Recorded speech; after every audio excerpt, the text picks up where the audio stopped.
महादेव महादेव महादेव। भाद्रपद महीने की ये कृष्ण द्वितीया है। भगवान 18वें अध्याय में इस बात को बड़े स्पष्टता से कहते हैं कि यज्ञ, दान और तप ये तीनों ही ऐसे हैं कि जिसका त्याग नहीं करना चाहिए। क्यों नहीं करना चाहिए इन कर्मों का त्याग? क्योंकि ये कल्याणकारी है। किस प्रकार से ये कल्याण करते हैं?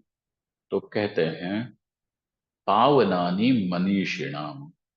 जो मनीषी हैं अर्थात जिन्होंने अपने जीवन का लक्ष्य पुरुषार्थ परमेश्वर इस रूप से निश्चित किया है कि परमेश्वर ही, परमात्मा ही मेरे जीवन का लक्ष्य है, अर्थात मोक्ष पुरुषार्थ में जो प्रवृत्त हो चुके हैं।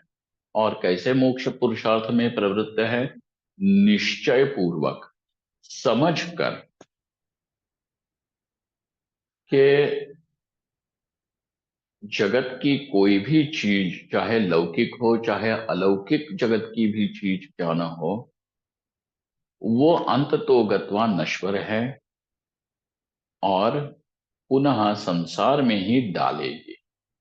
इस प्रकार जिनकी मनीषा है, जगत के विषय में यही मनीषा है और परमात्मा ही प्राप्तव्य है, यही लक्ष्य है, ऐसी परमात्मा के विषय में भी जिनकी मनीषा है, उन लोगों के लिए ये कहते हैं कि ये यज्ञ, दान और तपक कर्म कैसा होगा? पावनानी, वो पावन कर देगा, अर्थात इनके अंतःकरण को शुद्ध कर देगा। मतलब कि अंतःकरण में निश्चय होने पर भी उस निश्चय को पीड़ा पहुंचाने वाली हमारी ही विषय वासना होती है। और जब वो विषय वासना स्वार्थ भावना होती है, तब हमारा कितना भी लक्ष्य उज्जवल क्यों न हो और हमारा निश्चय भी बना हुआ क्यों न हो, परंतु जैसे घुन लकड़ी को अंदर से नष्ट कर देती है, वैसे ही ये विषय वासना एक और स्वार्थ दो, ये जो चीजें हैं वो उसके सारी मनीषा को भी भीतर से नष्ट कर देता है। इसीलिए उस मनीषा को यदि बना के उसको दृढ़ भी करना होगा, तो यज्ञ, दान और तप, इन तीन कर्मों का त्याग नहीं करना चाहिए। परंतु यज्ञ, दान और तप, इन तीनों का अनुष्ठान किस प्रकार करना चाहिए, ये भी भगवान बताते हैं। तो यज्ञ किसे कहते हैं, तप किसे कहते हैं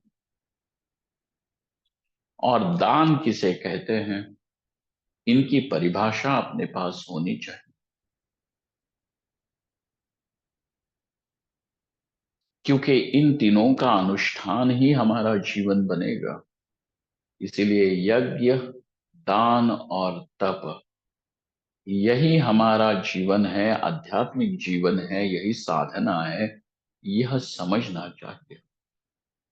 और उसका अनुष्ठान जैसे भगवान वासुदेव कहते हैं, वैसे ही करने पर वो हमारे चित्त को शुद्ध और शांत भी कर देगा।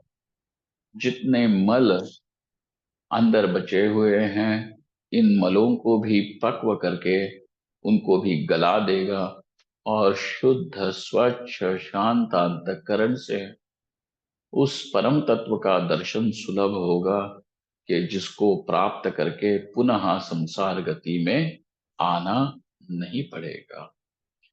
आज का यह भगवत गीता का पारायण हम भगवान वासुदेव के चरणों में समर्पित करते हैं।